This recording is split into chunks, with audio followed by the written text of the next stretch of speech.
Y ya está con nosotros, lo tenemos en el estudio, en el sede de televisión de BIS y en Abriendo Puertas, a Genaro Aldave. Él es presidente de la Asociación de Taxistas de Lima Este. Vamos a hablar con Genaro sobre la problemática del transporte público urbano. Bienvenido Genaro, Abriendo Puertas. ¿Qué tal, Néstor? Buenas tardes. Un gusto estar aquí en tu programa. Gracias también porque estamos hablando de un sector importante de la solución de los problemas del transporte público. Una primera lectura, Genaro, de la situación del transporte público urbano, no solamente de Lima, sino de todo el país. Como ya lo he dicho en otras oportunidades, el transporte en el Perú, en general, porque ya se está extendiendo a ciudades como Arequipa, Trujillo, es una de las peores del mundo, ¿no? En cuanto a congestión vehicular, en cuanto a contaminación y, por supuesto, a lo que se avanza por kilómetros, ¿no? Llegando a velocidades de 6, 7 kilómetros por hora, ¿no? Y es hasta irónico ver en las autopistas como evitamiento o la vía expresa, velocidad máxima 80 kilómetros por hora, cuando tú estás ahí pues metido horas, ¿no? Y no Resulta irónico, sí, irónico. Ver ese tipo de Esa es la letreros. problemática, pero además también el tema del tiempo que significa para el usuario, ¿no? El trasladarse del cono norte al cono sur de nuestra ciudad, para hablar solamente de una referencia que es realmente en horas punta un problema. ¿Cuál es la razón desde la lectura del dirigente de lo que está ocurriendo? No de ahora, estamos hablando de un problema de hace 50 años. En realidad, más que del dirigente, Néstor, yo opino desde de mi situación de usuario, ¿no? Porque yo también eventualmente uso el transporte público, mis hijos lo hacen, mi familia lo hace, mis amigos lo hacen, por lo tanto yo no solamente me pongo en el lugar del transportista, sino sobre todo del usuario, ¿no? Excelente. Al usuario le demanda muchísimo tiempo llegar a su trabajo, ¿no? Se calcula que se pierden hasta 2 a 3 horas diarias adicionales a lo que deberían llegar a su destino, ¿no? Con la consecuencia de menor calidad de vida, tienen menos tiempo de descanso, menos tiempo para dedicarle a su familia, ¿no? Ellos ya llegan a su casa cuando los hijos están dormidos, por lo tanto ni siquiera tienen tiempo de conversar sobre sus tareas, cómo les fue en el colegio, poner un poco de repente de orden, de disciplina, ¿no? Claro, la presencia, ¿no? La presencia del padre, de la madre es fundamental, sobre todo en los primeros años de vida, y eso trae como consecuencia esta situación. ¿Qué se prevé como usuario, más que como dirigente, como haces la precisión, Genaro? ¿Qué se espera de soluciones reales que lleven a superar esta situación actual? ¿Es un sistema integrado de transportes? ¿Cuál es la experiencia que podemos tomar de otros países en la que el problema del transporte no está? Yo, como ya lo he comentado también en otras entrevistas, el tema acá es que el transporte se maneja de una manera muy precaria, y como le digo, como también lo dije, ¿no? Buscando, creo, beneficios para terceros, ¿no? Por ejemplo, el caos vehicular hay gente que se beneficia, ¿no? Por ejemplo, los peajes, porque tú te metes a evitamiento, a la zona donde hay peajes y ya no puedes salir.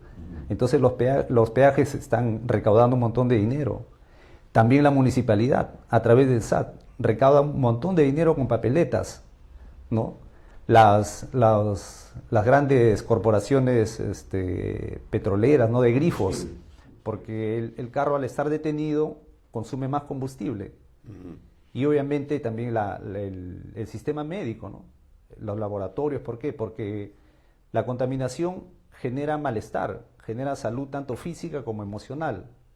Entonces, la Organización Mundial de Salud ha dicho que gracias a la contaminación o debido a la contaminación, uno pierde hasta 3 años de vida, imagínense. O sea, el hecho del mismo de la contaminación ambiental nos está quitando 3 años de nuestra preciada vida. Y ahora imagínense los transportistas que están ahí todo el día, ¿no?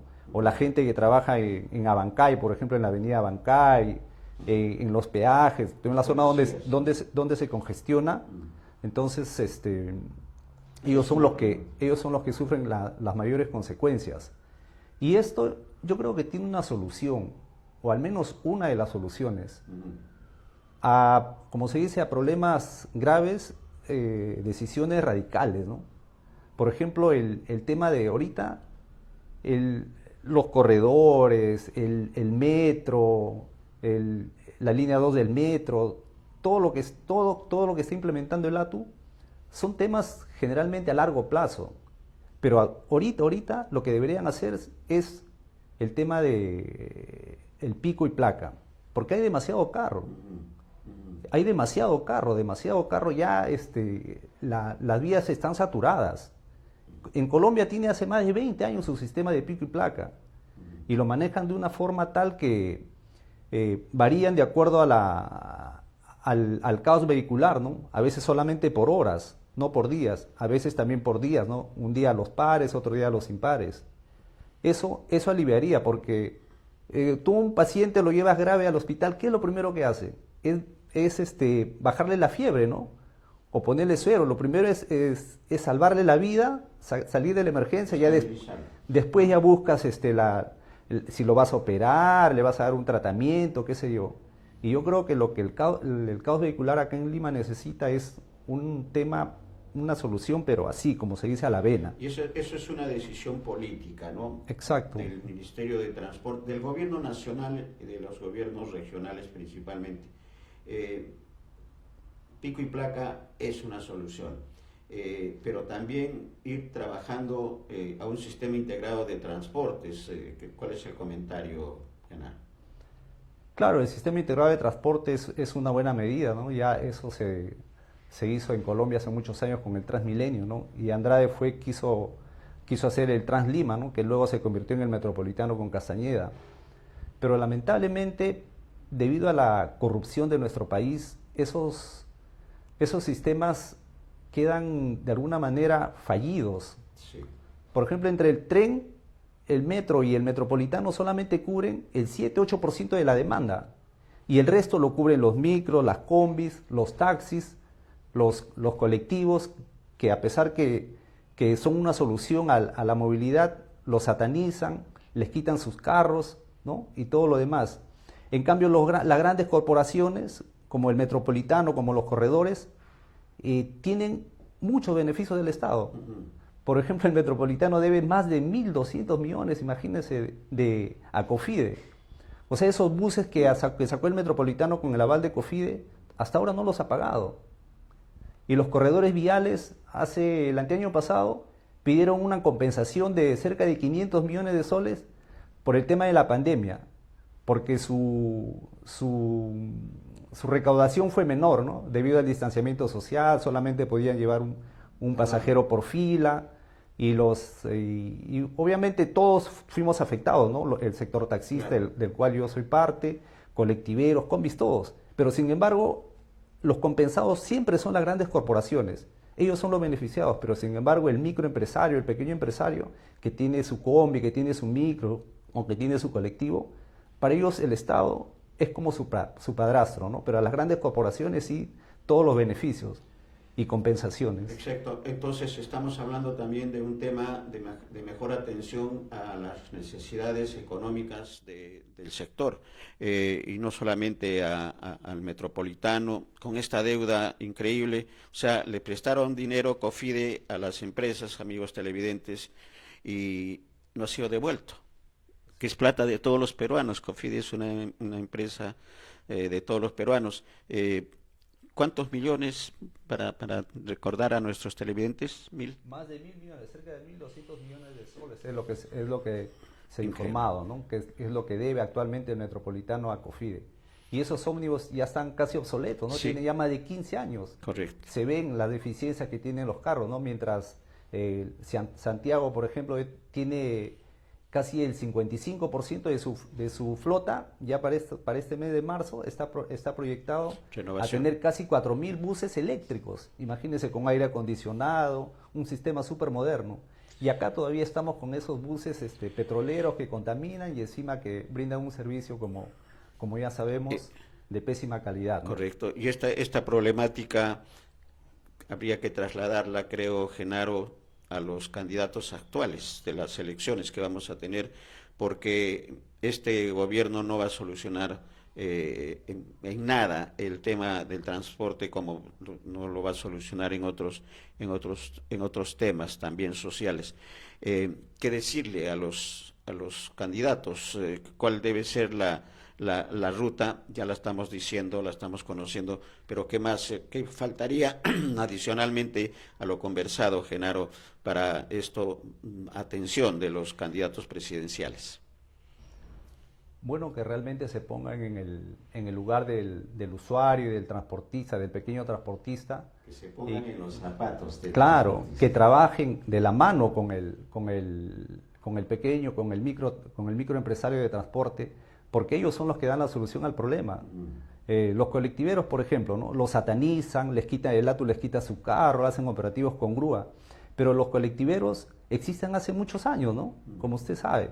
Yo desde hace más de 30 años que vine a Lima existían, por ejemplo, solanchones que recorrían toda la Arequipa, ¿no? Toda la Arequipa, que iban al centro de Lima hasta Miraflores. Al Callao, Claro, a la avenida, al Callao. Todavía siguen existiendo, porque quienes alguna vez en la labor periodística hemos estado hasta altas horas de la noche, por ejemplo, en la avenida La Marina, después de las 11 de la noche ya no hay el transporte del Metropolitano y sus líneas adicionales. Y hay colectivos. Sí. Y hay colectivos, igual en la avenida Arequipa. Sí, justamente a ese punto quería llegar, porque, como le digo, satanizan al colectivero, pero sin embargo ellos son los que solucionan el problema de movilidad. Correcto. Cuando las grandes corporaciones como el Metropolitano, los corredores, no les es rentable, ¿no?, circular a determinadas horas o ir a diferentes sectores. Ellos se encargan de cubrir esa demanda, ¿no? Como por ejemplo, en las madrugadas, a la parada, ajá, al mercado mayorista de Santa Anita, a los pesqueros, o sea, los que nos abastecen la comida, que trabajan de madrugada, siempre han sido los colectiveros. Y el Estado, el gobierno, en vez de trabajar con ellos de la mano, darles una solución, darle alternativas, los sataniza, les quitan su carro, como les ponen papeletas de 10, 20 mil soles. Entonces, ¿en qué estamos, no? Ahora, por ejemplo, en el tema de la avenida Arequipa y Javier Prado, para nadie es un secreto que los operativos a los colectiveros empezó cuando entró los corredores, el corredor de Javier Prado, los otros corredores. ¿Por qué? Porque son una competencia para ellos, ¿no? O sea, generalmente para asegurar su rentabilidad, ¿no? No es por un tema de solucionar el transporte o el caos, ¿no?, sino, como le digo, solamente siempre buscan el beneficio para un grupo y el otro grupo, que es quien realmente soluciona el problema, porque, como lo acabamos de decir, entre el Metropolitano y los corredores y el tren solamente menos de 10%, y el resto, los colectiveros, los taxis y las combis. ¿Cómo a los que mueven al país, a la ciudad, los que dan la sostenibilidad al transporte, lo vas a tratar de esa manera, ¿no? Es algo muy injusto. No es racional, ¿no? Entonces, ahí, en tanto se da un sistema integrado de transporte, que sería lo ideal, y un ejemplo, como bien dices, es Colombia con el Transmilenio. Ecuador también tiene un sistema más o menos ya organizado del transporte urbano. Chile, ni hablar con el tren que tiene, de manera que acá se tiene que generar, primero organizar cómo está la situación, el diagnóstico, y organizar y darle las facilidades para que se mantenga. En tanto se da, eso es correcta esta lectura, Genaro, en tanto se da un sistema integrado que es una tarea pues a 10 años, a 15 años en la solución definitiva del transporte. ¿Es posible que se den estos pasos previos organizando al sistema como está en este momento? Sí, como le digo, yo creo que es posible dar soluciones hasta que todo se regularice, ¿no? Hasta que los grandes sistemas de transporte funcionen como en otras Ujú, capitales, ¿no? Por ujú, ejemplo, hasta que se termine la línea 2 del metro, la 3, la 4, la 5, porque las grandes ciudades tienen todo es subterráneo, ¿no? Todo es subterráneo, se movilizan en tren generalmente y arriba la ciudad está vacía. Pero hasta eso se tiene que ordenar, ¿no? Ya hay demasiado carro, entonces dar ese tema de pico y placa. Por ejemplo, los buses grandes de transporte, interprovincial, perdón, y también los camiones de carga, no deben circular en el día. En ningún país, creo que en ninguna capital circulan en el día. Ellos trabajan a partir de las 10, 11 de la noche hasta las 4 o 5 de la mañana, ¿no? Que es lo que debería ser lo ideal, lo racional, ¿no? ¿Cómo es posible que a mediodía están los buses congestionando más las vías de lo ya saturadas que están, ¿no? Sí, bueno, estamos viendo algunas soluciones, ¿no? Pico placa, que es urgente y necesario para limitar la presencia de tanto vehículo en las pistas, el ordenar el sistema actual en tanto se da el sistema integrado, quizás también algún tipo de apoyo por parte del Estado, así como el Estado dio apoyo al sistema, al metropolitano, que también pueda dar, es posible solas. En el caso concreto, Genaro, de los taxistas están organizados. Eso puede ser un motivo de un apoyo mejor para renovación de unidades, para modernizar el sistema. Igualmente caería por su peso también el apoyo a los colectiveros. Claro, el Estado tiene mucho por hacer y yo creo que tiene la obligación de trabajar con ese sector, ¿no? Dándole facilidades como por ejemplo para adquirir vehículos, ¿no? Eléctricos sobre todo, que no contaminen, ¿no? Que son caros, pero a través del Estado podrían llegar a precios accesibles para los transportistas. También brindarles beneficios como un seguro, una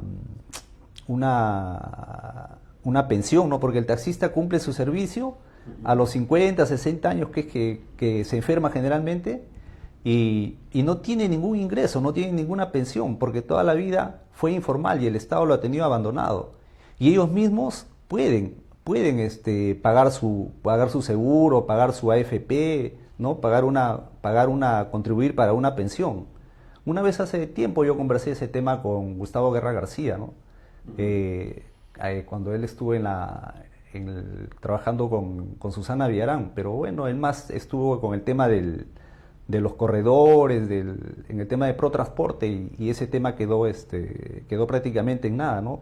Porque es fácil, con la recaudación del gas, por ejemplo, ahí el mismo taxista o el mismo chofer de combi, micro, podría ir un descuento que iría al Estado y eso convertirse más adelante en una pensión, ¿no? Para que cuando el taxista o el transportista termine su periodo de trabajo, su ciclo, tenga una pensión con que sostenerse, ¿no? Y no quedarse como ahora, como muchos que como dicen que no guardaron pan para mayo, prácticamente quedan a la dependencia de sus hijos, ¿no?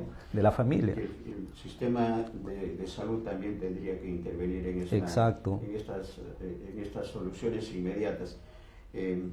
Bueno, esperemos que lo conversado pueda ser escuchado, sobre todo por los candidatos, Claro. que están en este momento, no solamente las planchas presidenciales, sino los candidatos que realmente puedan tener la sensibilidad social y el compromiso, además de poder atender a un sector tan importante. Estamos hablando del 90% del transporte urbano de nuestra ciudad, en el caso de Lima, y seguramente en el resto del país el porcentaje es igual, que son los que solucionan el problema de la movilidad de los limeños, y de los peruanos para acudir a su centro de estudio, a su centro de trabajo o para hacer las gestiones que tengan que hacer. Es importante. Palabras finales, Genaro, que quizás pueda ser una invocación a los candidatos para que den una atención mucho más precisa y puntual al tema del transporte y los actores principales que son los transportistas. Sí, no quisiera terminar esta entrevista sin, como dirigente de los taxistas del Cono Este, mi solidaridad con los gremios que han convocado al paro de hoy día, ¿no? Y menos mal que se unieron, porque habían diferentes fechas, ¿no? 14, 13, 15, pero a raíz de las palabras, de las fatales palabras, infelices palabras del premier Ernesto Álvarez, que dijo que los taxistas están involucrados en las bandas criminales, que dan información o hasta que son parte de ellas, hicieron que se unan realmente, ¿no? Que se unan, y ojalá que este paro sea un éxito, ¿no? Porque el sector transporte lamentablemente siempre está dividido, ¿no? Y eso hace que sus resultados siempre sean muy nulos, ¿no? Casi nulos, y no se consiga Con siempre poco, las demandas, con poco impacto, con poco ¿no? éxito, ¿no? Y encima el presidente dice que cuando le consultan sobre el tema del paro, dice que él también se va a sumar al paro. Sí, imagínense. Sí. Entonces, ¿a quién llamamos? A Donald Trump, que nos solucione el problema. No puede ser, claro. Increíble, increíble. Sí, por eso que las soluciones no están en este gobierno, las soluciones sí, definitivamente. Hay que exigir al nuevo gobernante, a los nuevos congresistas, una mejor atención a este gremio tan importante que son los transportistas del servicio público de nuestro país. Gracias, Genaro, gracias por esta oportunidad.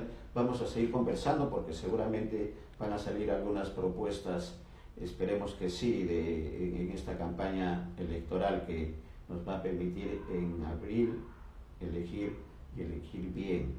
Creo que son los tiempos de cambios